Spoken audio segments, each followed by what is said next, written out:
যোৱা ৫টা বছৰত অসমৰ DELED পৰীক্ষাত আহি যোৱা বিভিন্ন বিজ্ঞান বিষয়ক প্ৰশ্ন আজি আলোচনা কৰা হ'ল। আশা কৰি আপোনালোক ইয়াৰ জৰিয়তে উপকৃত হ'ব। আজি প্ৰথম প্ৰশ্নটো ভিটামিন চিৰ অভাৱত কি ৰোগে দেখা দিয়ে? উত্তৰ স্কাবি। ইয়াৰ লগতে কিছুমান ট্ৰিক্স দিয়া হ'ল যে ভিটামিন এৰ অভাৱত হয় কুকুৰিকণা, বিৰ অভাৱত হয় বেৰি, ভিটামিন চিৰ অভাৱত হয় স্কাবি আৰু ডিৰ অভাৱত হয় ৰিকেট। আপোনালোকে পাৰিলে এটা স্ক্ৰীনশ্বট লৈ ল'ব। ইয়াৰ পাছৰ প্ৰশ্নটোলৈ আহিছোঁ। ইয়াৰ পাছৰ প্ৰশ্নটো হ'ল সূৰ্যৰ পোহৰত কোনটো ভিটামিন পোৱা যায়? শুদ্ধ উত্তৰ হ'ব ভিটামিন ডি। নেক্সট কুৱেশ্যন, বলৰ SI একক কি? উত্তৰ নিউটন। এই প্ৰশ্নটো যোৱাবাৰ 2025 বৰ্ষত আহি গৈছে। ইয়াৰ পাছৰ প্ৰশ্নটো চাপৰ SI একক কি? উত্তৰ পাস্কেল। এই প্ৰশ্নটো 2024 বৰ্ষত আহি গৈছে। ইয়াৰ নেক্সট কুৱেশ্যন, বেগৰ SI একক কি? উত্তৰ মিটাৰ পাৰ ছেকেণ্ড। দ্ৰুতিৰো SI একক একেই হয় মিটাৰ পাৰ ছেকেণ্ড। ইয়াৰ পাছৰ প্ৰশ্নটো কোনটো ৰঞ্জক পদাৰ্থৰ বাবে তেজৰ ৰং ৰঙা? এই প্ৰশ্নটো 2023 বৰ্ষত আহি গৈছিলে। শুদ্ধ উত্তৰটো হ'ল হিমোগ্ল'বিন। নেক্সট প্ৰশ্নলৈ আহিছোঁ। ভাৰতত উৎক্ষেপণ কৰা প্ৰথম কৃত্ৰিম উপগ্ৰহটোৰ নাম কি? উত্তৰটো হ'ল এপ'ল'। প্ৰাকৃতিক গেছত থকা হাইড্ৰ'কাৰ্বনটোৰ নাম কি? উত্তৰ মিথেন।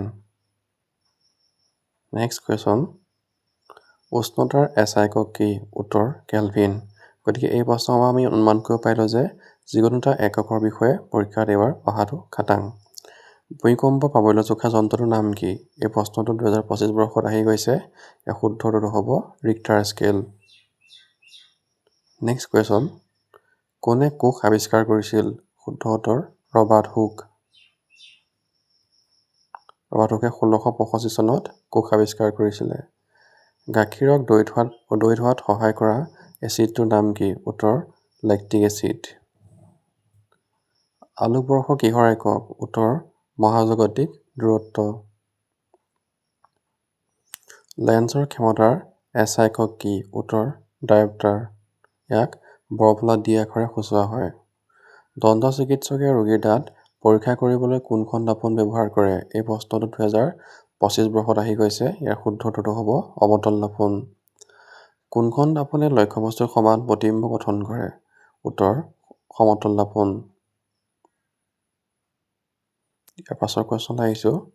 সাধাৰণ উষ্ণতাত তৰল অৱস্থাত পোৱা অধাতুটোৰ নাম কি? উত্তৰ ব্ৰমিন। আৰু পাৰা কি হ'ল? ধাতু, যিটো সাধাৰণ অৱস্থাত তৰল অৱস্থাত পায়। বংশগতিৰ একক কি? উত্তৰ জিন। নেক্সট কুৱেশ্যন, মানৱ দেহত কিমান যোৰা ক্ৰমজম থাকে? উত্তৰটো হ'ল 23 যোৰ। নেক্সট কুৱেশ্যন, বংশগতিৰ একক কি? উত্তৰ জিন। নেক্সট কুৱেশ্যন, মানৱ দেহৰ সাধাৰণ উষ্ণতা কিমান? প্ৰায় 37 ডিগ্ৰী চেলছিয়াছ। এচিড বৰষুণৰ মূল কাৰণ কি গেছ? উত্তৰ ছালফাৰ ডাই অক্সাইড, যাক চমুকৈ CFC বুলি ক'ব পাৰি। বিশ্ব পাৰিপাৰ্শ্বিক দিৱস কেতিয়া পালন কৰা হয়? শুদ্ধ উত্তৰ 5 জুন। নেক্সট কুৱেশ্যন, ভাৰতৰ বন্যপ্ৰাণী সংৰক্ষণ আইন কেতিয়া বলবৎ হয়? উত্তৰ 1975 চনৰ পৰা। ইয়াৰ সম্পূৰ্ণ নাম কি? উত্তৰ আৰ্টিফিচিয়েল ইণ্টেলিজেন্স। মানুহৰ চকুৰ কোনটো অংশত প্ৰতিবিম্ব গঠন হয়? উত্তৰ ৰেটিনা। শব্দৰ প্ৰাবল্যৰ একক কি? উত্তৰ ডেচিবেল। নেক্সট কুৱেশ্যন, গাখীৰক দৈত পৰিণত কৰা এচিডটোৰ নাম কি? উত্তৰ লেক্টিক এচিড। নেক্সট কুৱেশ্যন, শক্তিৰ SI একক কি? উত্তৰটো হ'ব জুল। কাইজৰ SI একক একে হ'ব জুল। এইকেইটা প্ৰশ্ন আহি গৈছে। কোনটো বিষাক্ত মলৰ বাবে মিনামাটাৰ ৰোগ হয়? উত্তৰ পাৰা বা মাৰ্কিউৰি। ইটাই ৰোগ কোনটো বিষয়ক্ৰিয়াৰ ফলত হয়? উত্তৰ কেডমিয়াম। এই প্ৰশ্নটো আহি গৈছে। উদ্ভিদৰ পানীৰ পৰিবহণ কোনটো তন্ত্ৰৰ জৰিয়তে হয়? উত্তৰ জাইলেম। আৰু উদ্ভিদ দেহত খাদ্যৰ পৰিবহণ হয় ফ্লুয়েম নামৰ পৰিবহণ তন্ত্ৰৰ জৰিয়তে। ইয়াৰ পাছৰ প্ৰশ্নলৈ আহিছোঁ। পোহৰৰ গতিবেগ কিমান? প্ৰায় 3 লাখ কিলোমিটাৰ প্ৰতি ছেকেণ্ড। নেক্সট কুৱেশ্যন, সূৰ্যৰ পৰা পৃথিৱীলৈ পোহৰ আহোঁতে কিমান সময় লাগে? উত্তৰ 8 মিনিট 20 ছেকেণ্ড। তেজৰ pH ৰ মান কিমান? উত্তৰ 7.4। ইয়াৰ পাছৰ কোৱেশ্যন, কম্পনাংকৰ একক কি? উত্তৰ হাৰ্জ।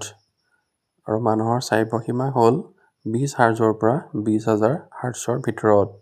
যিবিলাক শব্দৰ কম্পনাংক 20 হাৰ্জতকৈ কম সেইবোৰক কয় অৱশব্দ, আৰু 20,000তকৈ বেছি হ'লে ক'ব তাক অতিশব্দ। বায়ুৰ আৰ্দ্ৰতা জোখা যন্ত্ৰটোৰ নাম হ'ল হাইগ্ৰমিটাৰ। বতাহৰ গতিবেগ জোখা যন্ত্ৰটোৰ নাম কি?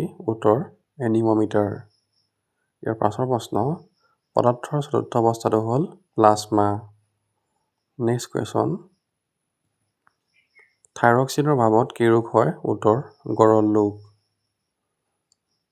ইয়াৰ পাছৰ প্ৰশ্ন, মাটিৰ প্ৰধান উৎপাদন কেইটা? উত্তৰটো তোমালোকে কমেণ্ট কৰি জনাবা। আৰু কুৱেশ্যন নম্বৰ 48টো, এডাল লৌহৰ দণ্ডত তাপ কি প্ৰক্ৰিয়াৰে পৰিবাহিত হয়? পৰিবহণ, পৰিচলন, বিকিৰণ নে এটাও নহয়? তোমালোকে কমেণ্ট কৰি জনাবা। তলৰ কোনটো ৰবি শস্য? ধান, বুট, সৰিয়হ, আলু। মেলেৰিয়া ৰোগৰ কাৰক কি? এইকেইটা প্ৰশ্নৰ উত্তৰ তোমালোকে কমেণ্ট কৰি